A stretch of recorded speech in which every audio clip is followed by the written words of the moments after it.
Милый Саша, я очень рад поздравить тебя с юбилеем. Я убежден, что ты всегда будешь таким, как сейчас, смелым, умным, добрым, а главное, творческим. И я этого хочу тебе пожелать на последующие годы, когда, я надеюсь, мы увидимся. А вдруг даже в этом году, кто знает. Я очень жалею, что я присутствую на твоем юбилее виртуально, но так сложились обстоятельства. Я знаю, что должна состояться конференция, симпозиум на тему о конструировании миров. И я хотел бы сказать несколько слов, короткое сообщение сделать о том, над чем я сейчас работаю. Может быть, это заинтересует тебя и наших коллег. Вопрос о мирах, которые осознанно или неосознанно конструируются личностью. Как вы, коллеги, и ты, Саша, помните, он, собственно, принадлежит еще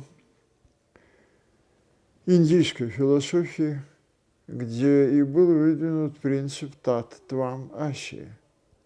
Есть замечательная формулировка этого принципа у Багрова. Я имею в виду: хочешь – бейся, хочешь – бойся, хочешь – ставь на карту честь, будь спокоен, беспокойся, будь один, в колонну стройся. Мир таков, каков он есть. Ты не рад его покрою, он попрал твои мечты. Тайну я тебе открою, слушай, он такой, как ты. Это, собственно, и есть таттвам аси. Но к чему погружаться так глубоко? Ведь мы хорошо знаем, что сконструированный осознанно, полуосознанно, на основе коллективного бессознательного и, естественно, индивидуального бессознательного, а может и родового по сонде, мир предполагает участие самого индивида в картине этого мира.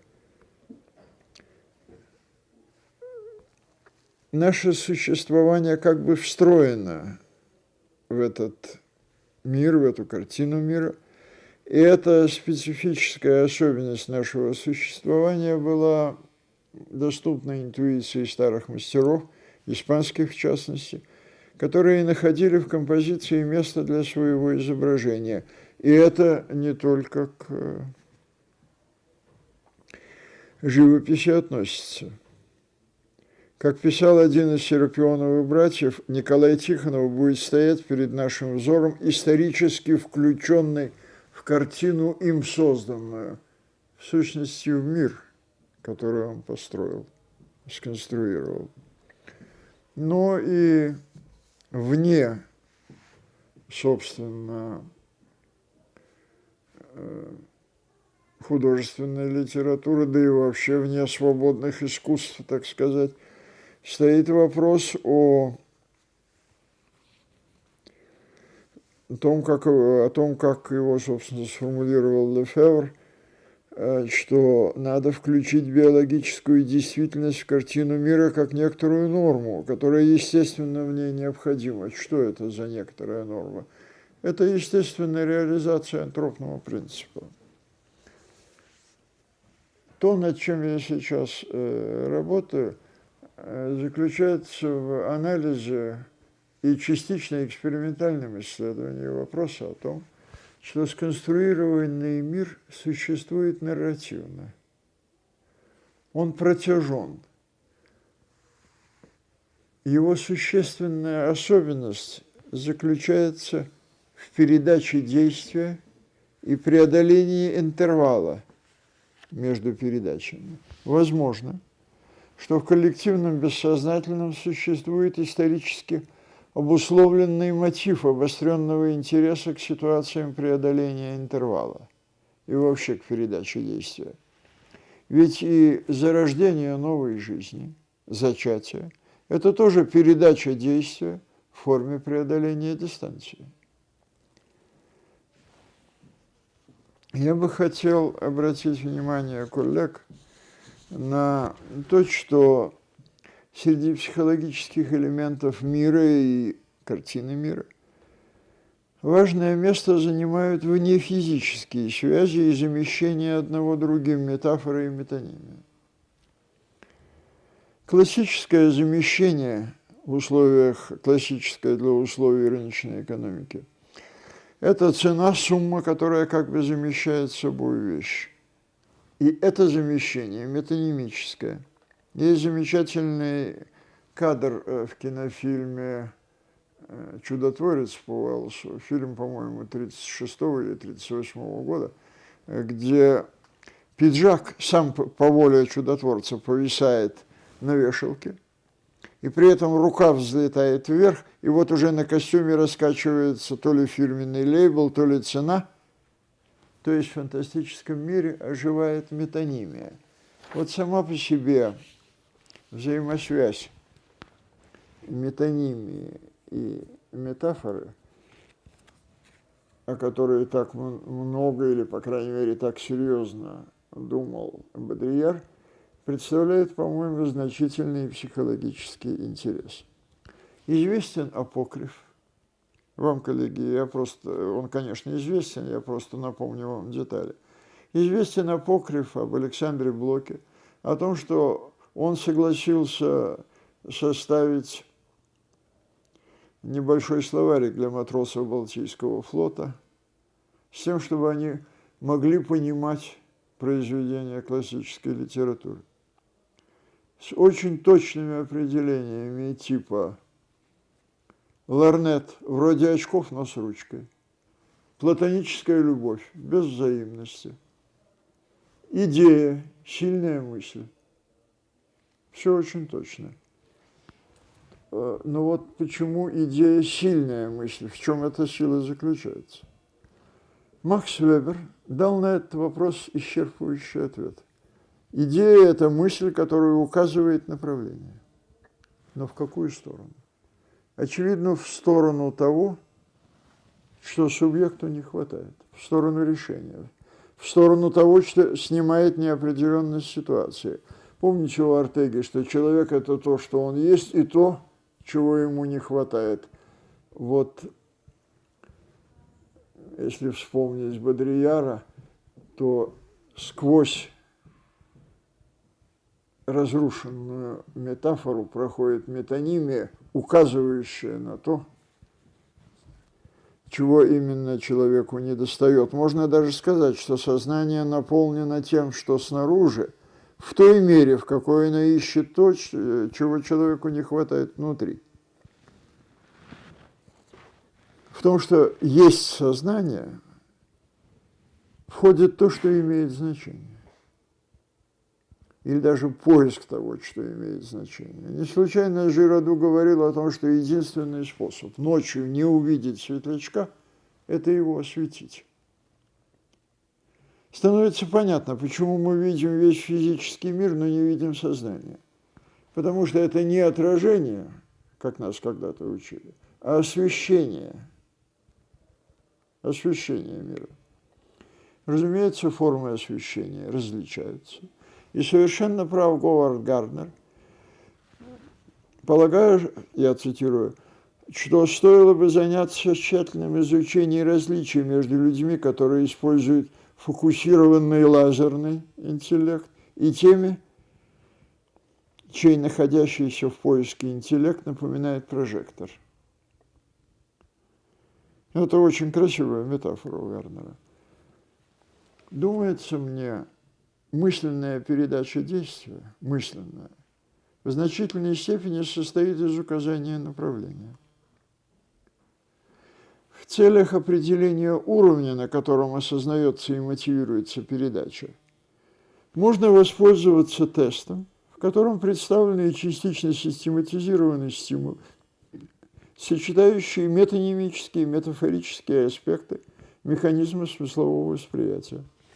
Я в этой связи хотел бы заметить, что вопрос о стрелке указателя прямой связи с осознанием значения этого знака вопрос этот едва ли не впервые поставил Людвиг Витгенштейн.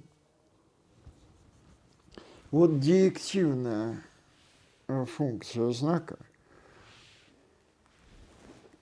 указательная, она очень любопытно представлена в рисунках Эрика Липинского, которые были использованы для теста из серии из 20 стимулов,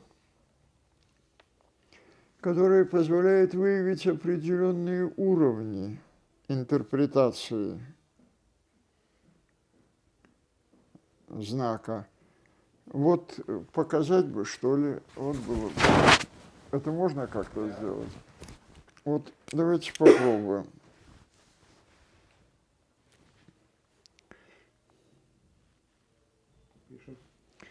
Вот, к примеру, здесь указаны различные ответы испытуемых на этот знак, который, конечно, является модификацией всем известного указывающего направления направо-налево. Куда же указывает направление этот знак? К торговой точке продажи фруктов, к стадиону, где происходит направление в стрельбе из лука, к Вильгельму Теллю, к Ньютону, помните его яблоко, к Еве в рай.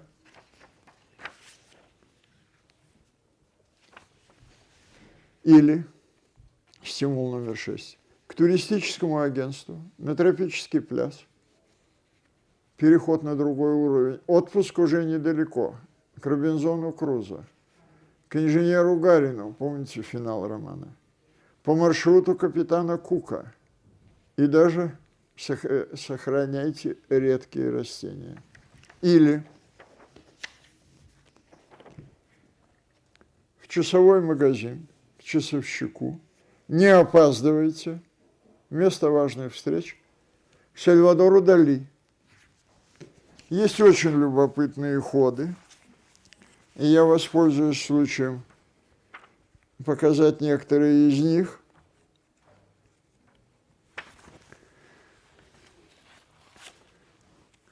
Это, например, интерпретировалось, как вы понимаете, достаточно мрачно. Есть менее мрачное, но тоже высокое напряжение. Все-таки угроза смерти присутствует. Но наиболее распространенный ответ в рентген-кабинет. Здесь испытуемый написал на рентген. Очень любопытные ходы в кабинет директора. Указывает на скрытного человека. Почему? В ад. Уж тут, я полагал, ясно, что дело идет о рае. Нет.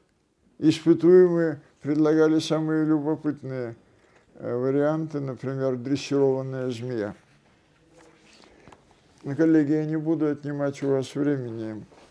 Скажу лишь, что в процессе обработки результатов довольно объемного по материалу исследования выявляются определенные уровни интерпретации метафор в связи с метонимическим характером, присущим знаку управления, направления как таковому.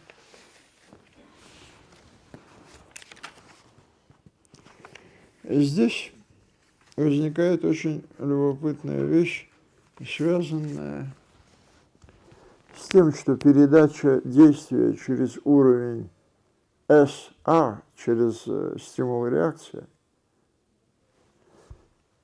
может быть лишь предпосылкой для уровня challenge-response, вызов-ответ. Вот, по-видимому,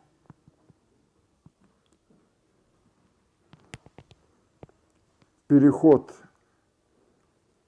который происходит на уровне, который мы условно обозначили альфа, на этом уровне происходит акцент не на непосредственном действии, а на его некотором существующем лишь в выстроенном мире значении.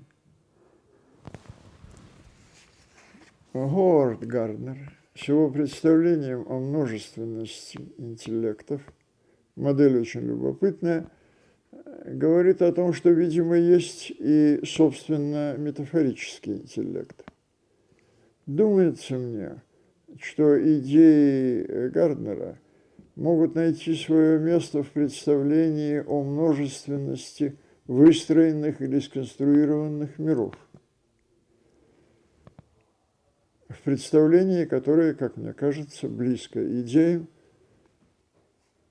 академика Асмолова. Боюсь, что я занял слишком много времени. Я со своей стороны еще раз хочу поблагодарить его за любезное приглашение, извиниться за свое отсутствие и пожелать ему, чтобы он всегда был таким, каким он в моих глазах находится сейчас. Спасибо.